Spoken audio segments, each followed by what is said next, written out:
पढ़ने गए तो स्कूल से बाहर बिठा दिया। उनके शिक्षक ने उनसे जाति पूछ करके भेदभाव किया। बाल मन के बाबा साहब घर लौटे, मां से पूछा कि ये क्यों हमें पढ़ने का अधिकार नहीं। मां ने कहा क्योंकि हम उनके नीची जाति में आते हैं। बच्चे ने पूछा कि ये कहां लिखा, कैसे पता कि हम किस जाति में आते हैं। मां ने कहा किसी किताब में लिखा है कि हम सब छोटी जाति, नीची जाति से आते हैं। और बच्चे ने कहा कि मां किताब में तो गलत भी लिखा हो सकता है, मुझे मौका मिलेगा तो मैं उस किताब को बदल दूंगा और ऐसी किताब लिखूंगा जिसमें इंसान इंसान बराबर होंगे, कोई छोटा या बड़ा नहीं होगा। और उस किताब का नाम है भारत का संविधान। इसलिए हम अपने पुरखे को याद करते हैं, इसलिए हम उन्हें याद करते हैं कि जिसे पढ़ने से बाहर बिठाया उसने 32 डिग्रियां हासिल कर ली, विदेश में पढ़ाई की, 4-4 पीएचडी की डिग्री। अभी हमारे संबोधन में, हमारे परिचय में आदरणीय जो बोल रहे थे कि मेरे नाम के आगे डॉक्टर पहले लगा हुआ है, तो जब मेरे नाम के पहले डॉक्टर लगा सर, तो गांव में गया तो लोग अपना सर दर्द का इलाज की दवा पूछने लगे थे। तो हमने कहा देखो भाई, इस शारीरिक बीमारी के इलाज की दवा का डॉक्टर तो दूसरा है, हम तो समाज की बीमारी की इलाज की दवा करने के लिए काम कर रहे हैं। इसलिए हम डॉक्टर इन फिलॉसफी हैं, हम समाज के बीमारी को ठीक करने की कोशिश करते हैं। इसलिए हमारा प्रोफेशन भी शिक्षक का है। इसलिए मैं कोट करना चाहता हूं, हमारे पुरखे को पढ़ने का मौका नहीं दिया, फिर भी उसने कलम नहीं छोड़ी। 32 डिग्रियां, 4-4 पीएचडी की डिग्री, और एक भी डिग्री फेक डिग्री नहीं थी।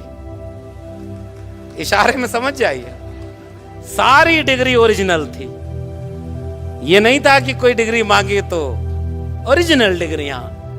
हुनर और काबिलियत ऐसी कि उन्होंने अपने हुनर और काबिलियत से, जब भारत का संविधान बनने की प्रक्रिया शुरू हुई और चुना जा रहा था, तो बहुत सारे लोग ये बात समझते हैं कि एहसान कर दिया किसी ने बाबा साहब डॉक्टर भीमराव अंबेडकर को संविधान की प्रारूप समिति का अध्यक्ष बनाकर। मगर हकीकत यह है कि उस वक्त पूरे मुल्क में उनसे ज्यादा काबिल और हुनरमंद दूसरा कोई था ही नहीं जो संविधान सभा की प्रारूप समिति का अध्यक्ष बनाया जा सके। उतने पढ़े लिखे, उतने हुनरमंद थे।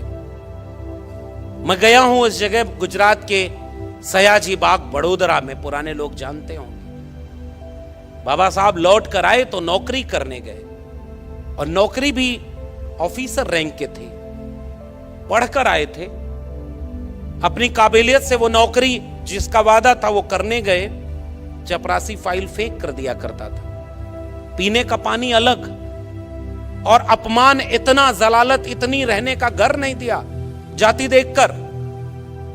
और जब इतना सब कुछ हुआ, एक जब बहुत ज्यादा ये अत्याचार बढ़ा, बाबा साहब टूट गए, वापस लौटने के लिए ट्रेन पकड़ने आए, तो वो आज भी वो जगह है संकल्प भूमि, जहां बैठकर वो रोए थे।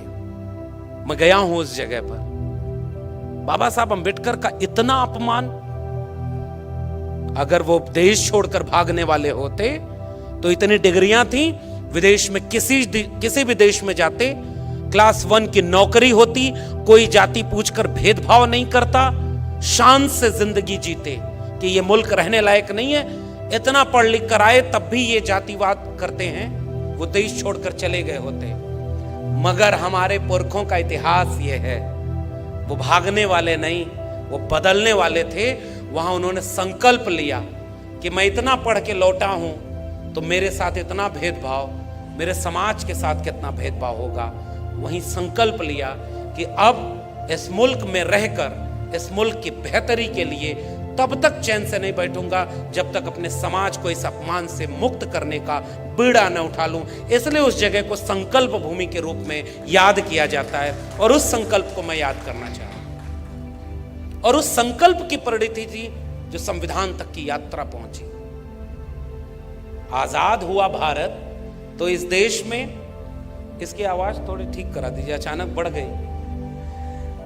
तो जब देश आजाद हुआ तो कोशिश ये की गई कि बाबा साहब को गायब कर दिया जाए। ये हकीकत है इस देश की। बाबा साहब का पूरा लिखा हुआ कब प्रकाशित हुआ?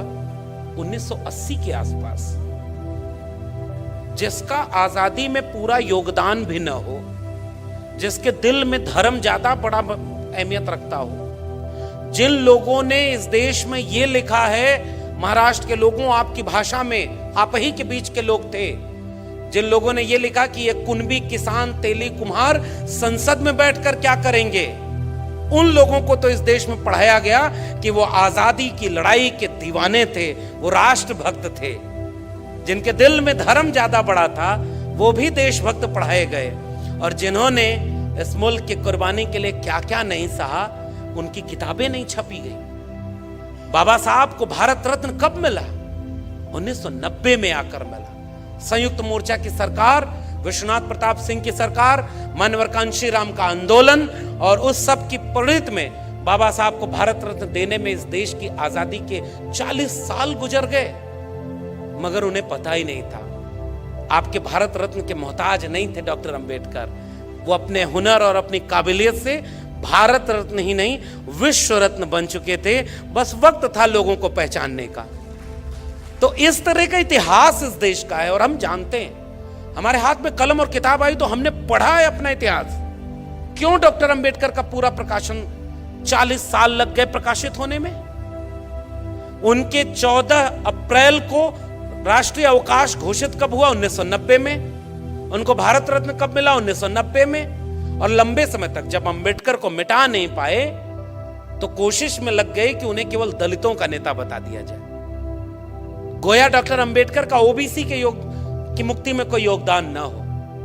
तब हम जैसे लोगों ने पढ़ा और हमारे लोगों ने देश और दुनिया को यह बात समझाई, देश के ओबीसी को यह बात समझाई कि अनुच्छेद 15(4), अनुच्छेद 16(4), अनुच्छेद 340 जिसमें ओबीसी को हक मिला, वो बाबा साहब ने जोड़ा। और उससे महत्वपूर्ण बात, जब मंत्रिमंडल से इस्तीफा दिया तो हिंदू कोड बिल के बाद सबसे महत्वपूर्ण वजह यह बताई कि ओबीसी के हित के लिए जो कमीशन गठित करना है वो नहीं बनाया जा रहा है, जिससे ओबीसी का कल्याण नहीं हो रहा है। इससे नाराज होकर डॉक्टर अंबेडकर ने मंत्रिमंडल से इस्तीफा दे दिया। फिर भी इस देश में यह नहीं बताया गया कि ओबीसी के लिए डॉक्टर अंबेडकर ने क्या किया।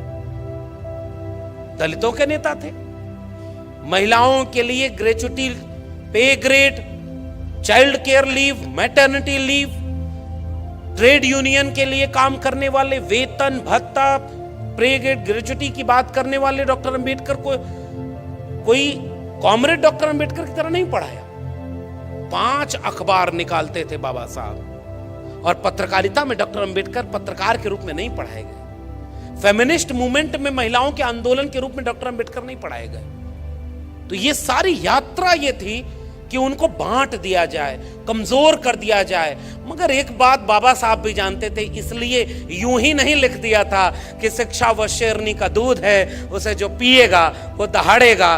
बाबा साहब के लोग पढ़ने लगे, और आज देखिए देश नहीं दुनिया में जन आंदोलन और न्याय की हर लड़ाई में अगर कोई सबसे बड़ा आइकॉन है तो बाबा साहब डॉक्टर भीमराव अंबेडकर हैं। ये इस देश का और उनका हुनर था, और इसलिए हम बाबा साहब को याद करते हुए संविधान को याद करना चाहते हैं। और इसलिए हम ये बात कहना चाह रहे हैं कि इस संविधान में हिंदू, मुस्लिम, सिख, ईसाई सबको समान लिखा है। हिंदू, मुस्लिम, सिख, ईसाई सबको समान लिखा है। मिटाकर जाति पाति भेदभाव बाबा साहब ने संविधान लिखा है। सब मिटाकर, फर्क मिटाकर, गैर बराबरी मिटाकर। और एक बात और नागपुर से पूरे देश को सुनना और समझना चाहिए। हमारा अगर कोई 100 रुपया चुरा ले, हमारे पिता का अगर अपमान कर दे, हमें कोई गाली दे दे, तो हम इस बात के इंतजार में रहते हैं कि इसने हमारा अपमान किया है, मौका मिलेगा तो इसका बदला लेंगे। और बाबा साहब की कलम को मौका मिला था कि हजारों साल से जिनके पुरखों का अपमान किया गया, इंसान ही नहीं समझा गया, बाबा साहब के पास कलम में वो मौका था कि तुमने 2000 साल तक हमको अछूत बनाया, अब कम से कम 200 साल तक तुम्हें हम अछूत बनाएंगे, क्योंकि हमारे हाथ में कलम है। मगर बाबा साहब डॉक्टर अंबेडकर, उन्होंने अपने पुरखों के होने वाले अपमान का बदला नहीं लिया। फर्क देखिए उनमें और हम में। उनके पुरखे को मौका मिला तो उन्होंने मनुस्मृति लिखी, और हमारे पुरखे को मौका मिला तो उसने भारत का संविधान लिखा, जिसमें सब बराबर हैं, कोई किसी का बदला नहीं ले रहा। और यह बहुत महत्वपूर्ण बात है, इस देश को बतानी चाहिए कि बदला लेने की एक लाइन भी भारत के संविधान में नहीं लिखी है। और ये जो प्रस्तावना है, इस प्रस्तावना में भी केंद्र में है तो न्याय का मूल्य है, समता का मूल्य है। और बाबा साहब इसलिए बाबा साहब बन पाए क्योंकि उन्होंने अपने जीवन में 3 गुरु बनाए थे। पहले गुरु तथागत बुद्ध, दूसरे गुरु महात्मा कबीर, और तीसरे गुरु महात्मा ज्योतिराव गोविंदराव फूले। और मैं आज कभी खड़ा होता हूं आज के वक्त में, तो मुझे लगता है कई बार सबको याद करने की बजाय अगर हम अंबेडकर को अपना गुरु बना लें तो हम अपने आप उस पूरी विरासत से जुड़ जाएंगे जिससे डॉक्टर अंबेडकर जुड़े हुए थे। इसलिए हमारा भी कोई राजनीतिक सामाजिक गुरु है तो बाबा साहब डॉक्टर भीमराव अंबेडकर जैसे हैं। तथागत बुद्ध को से मिले नहीं थे डॉक्टर अंबेडकर। महात्मा कबीर 2000 साल पहले तथागत बुद्ध, लगभग 700-800 साल पहले कबीर हुए। मुंह को कहां ढूंढे रे बंदे, मैं तो तेरे पास में। ना मैं मंदिर, ना मैं मस्जिद, ना काबे कैलाश में, ना मैं जप में, ना मैं तप में, ना मैं व्रत उपवास में। खोजी हुए तो तुरते मिले हो पल भर की तलाश में। कहें कबीर सुनो भाई साधो, मैं तो हूं विश्वास में। उस पुरखे को मिले नहीं थे बाबा साहब, लेकिन उन्हें अपना गुरु बनाया था। और इवन महात्मा फूले से भी नहीं मिल पाए बाबा साहब डॉक्टर अंबेडकर। 1891 और उसके पहले तारीख आ गई 1888। लेकिन मुझे याद है कि इन तीनों गुरुओं से बिना मिले उन्हें अपना राजनीतिक और सामाजिक गुरु मानते थे बाबा साहब। हम अपना सामाजिक और राजनीतिक गुरु बाबा साहब को मानते हैं। इसलिए इस बात को हम कहना चाहते हैं। और आप यहां से देखिए कि संविधान निर्माण की प्रस्तावना में एक बेहद दिलचस्प काम हुआ। उस दिलचस्प काम को मैं यहां से याद करना चाहता हूं, क्योंकि बहुत सम्मानित मंच है, बहुत वैचारिक मंच है। मैं 2-3 नाम पढ़ रहा हूं। संविधान बनने की प्रक्रिया शुरू हुई है। देखिए, संविधान की प्रस्तावना की शुरुआत कहां से की जाए, पहला शब्द क्या हो, इसको लेकर डिबेट शुरू हुई है संविधान सभा में। एक शख्स हैं जिसका नाम है एच.वी. कामत।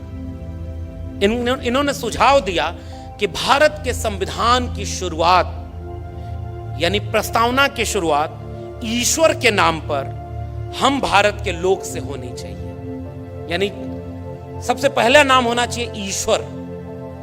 दूसरे शख्स हैं संविधान सभा में गोविंद मालवीय। गोविंद मालवीय ने एक संशोधन पेश किया और उस संशोधन प्रस्ताव में लिखा कि परमेश्वर सर्वोच्च प्राणी और ब्रह्मांड के भगवान की दया से भारत का संविधान शुरू होना चाहिए। अगले शख्स का नाम है कोई समथिंग सक्सेना। उन्होंने कहा कि प्रस्तावना में भगवान और गांधी का नाम शामिल होना चाहिए और इसके खिलाफ तर्कों पर विचार किया, जिसमें उन्होंने कहा कि भाई आयरिश संविधान वो अपने शहीदों की याद से और भगवान की स्तुति से शुरू होता है। दुनिया के कई संविधान से शुरू होते हैं। अगले शख्स है गोविंद मालवीय।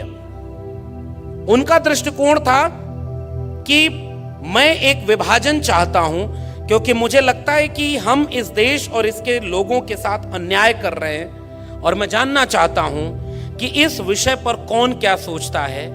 यह आरोप लगाने वाले तरीके से जो दक्षिणपंथी हिंदू विचार था कि कौन इस बात में सहमत है कि संविधान भगवान के नाम से शुरू होना चाहिए या नहीं होना चाहिए। बाबा साहब डॉक्टर अंबेडकर ने कहा कि तमाम लोगों के सुझाव आए हैं, इस पर वोटिंग होनी चाहिए। कुछ लोगों ने कहा कि नहीं, भगवान के नाम पर वोटिंग कैसे होगी, तो हाथ उठवाए गए। और यहां से इस देश के नागरिकों को एक बात समझनी होगी, उस हाथ उठवाने में कि भारत का संविधान किसी भगवान के नाम से शुरू हो, 41 यानी 41 लोग इसके समर्थन में थे, 68 लोग इसके खिलाफ वोट देते हैं। और उसके बाद बाबा साहब की चतुराई से ये देश का संविधान किसी भी और नाम के संबोधन से नहीं शुरू हुआ। इसका पहला लफ्ज है हम भारत के लोग, यानी we the people of India, और इससे इस देश का संविधान शुरू होता है। और ये कोई सामान्य बात नहीं है। बाबा साहब अंबेडकर ने बहुत सोच विचार कर और उनके राय से कन्विंस लोगों ने हम भारत के लोग को सबसे बड़ा माना। और इसलिए मेरी नजर में ये जो हम भारत के लोग हैं, यही भारत है, यही देश है।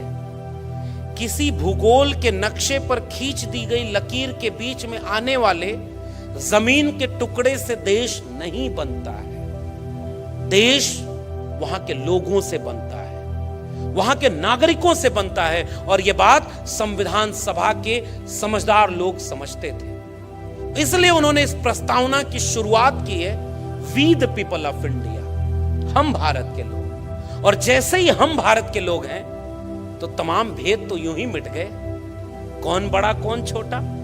क्योंकि यह देश तो ऐसा देश रहा है, कुछ लोगों ने इस बात का भी ध्यान नहीं रखा कि भाई तुम लिख कर जा रहे हो अपने धर्म ग्रंथ में, तो एक दिन ऐसा आएगा लोग पढ़ेंगे और कहीं हंसने न लगे कि दुनिया में इंसान एक तरफ पैदा हुआ और तुमने अपने को श्रेष्ठ दिखाने के लिए कहा कि हम मुख से पैदा हुए हैं। ये बात सुन करके आज कोई हंसेगा ही। इस देश के प्रधानमंत्री जब विदेश में जाते हैं तो दोनों बाहें फैलाकर कहते हैं कि मैं युद्ध के देश से नहीं, बुद्ध के देश से आया हूं। और जब भारत लौटते हैं तो बुद्ध के खिलाफ युद्ध छेड़े हुए हैं। इस बात को नागपुर से ज्यादा कौन बेहतर समझ सकता है। समझदार को इशारा काफी। तो वो युद्ध जो बुद्ध को याद कर रहे, कहां और देश बदल रहा है, समय बदल रहा है। देखिए, सर्वोच्च न्यायालय में बाबा साहब की मूर्ति लगाने में भी आजादी का अमृत काल आ गया।